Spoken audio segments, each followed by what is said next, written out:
Hello, welcome to this episode. How to select your perfect strategic alliance partners. Tips for choosing A players to grow profits from the get-go.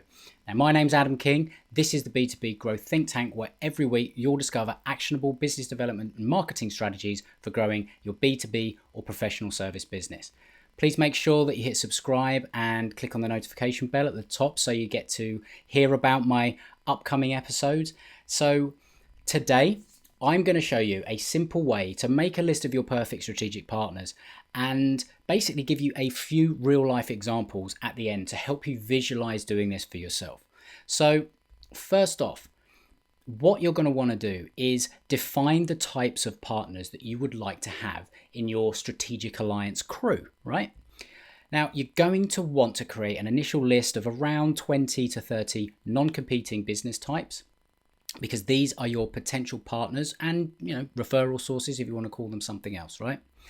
Now, what you want to do is think about the types of non-competing businesses that sell or provide services or products to your ideal clients, right? And that is either before they need your service, instead of your service, or after they've used your service.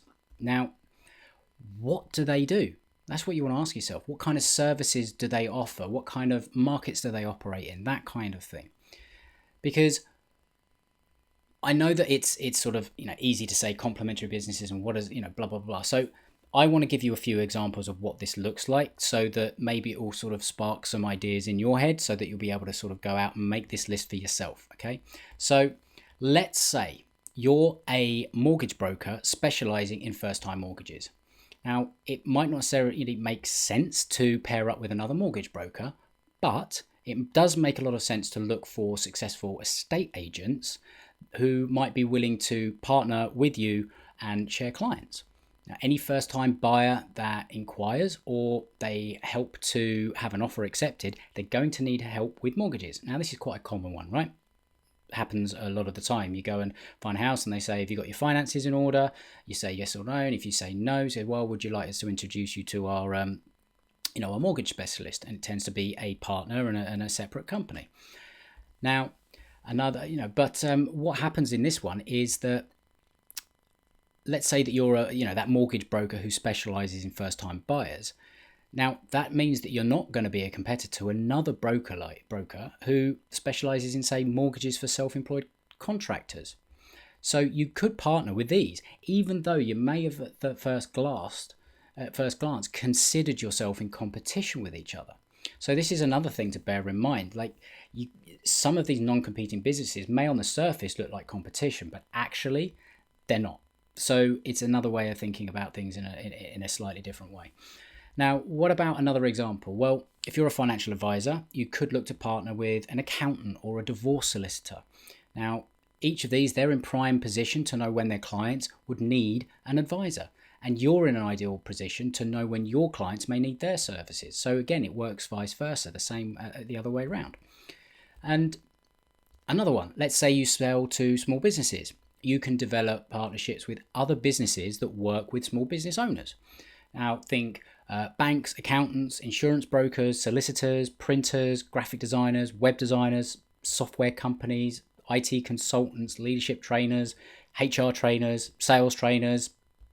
Hopefully you're starting to get the size of the opportunity with this, right?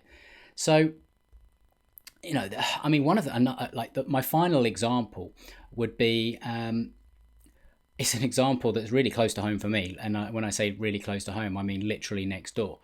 Because I live next door to a pub, and the pub doesn't serve food.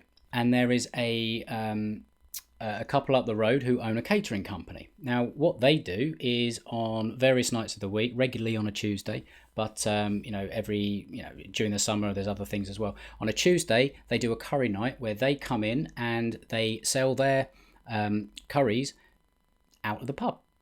They do a catering service, so they aren't, they don't have premises and people walking in and out. So they are able to go where there is a demand or a trade, put their wares in front of people when people come in and buy it. Now, they do the same in the summer with pizza nights, and they do a pie and mash night and stuff on a Thursday. But that is, on a very small scale, an example of a strategic alliance, right?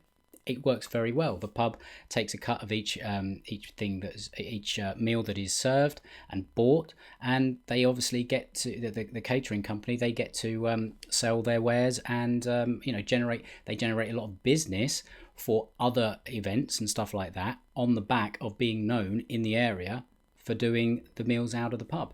But there we go. So I hope that you found that useful, and if you did find it valuable, please let me know. Leave a comment down below. Make sure you hit like, hit subscribe, get notified of the next episodes that are coming up, because the next one's going to be quite an interesting one, because I'm going to be showing you why, as beneficial as all this strategic alliance strategy can be, I'm going to tell you why most strategic alliances are doomed from the start and what you can do instead. So make sure you catch that one. So thanks very much for watching. I'm Adam King, and I'll see you next time. Bye-bye.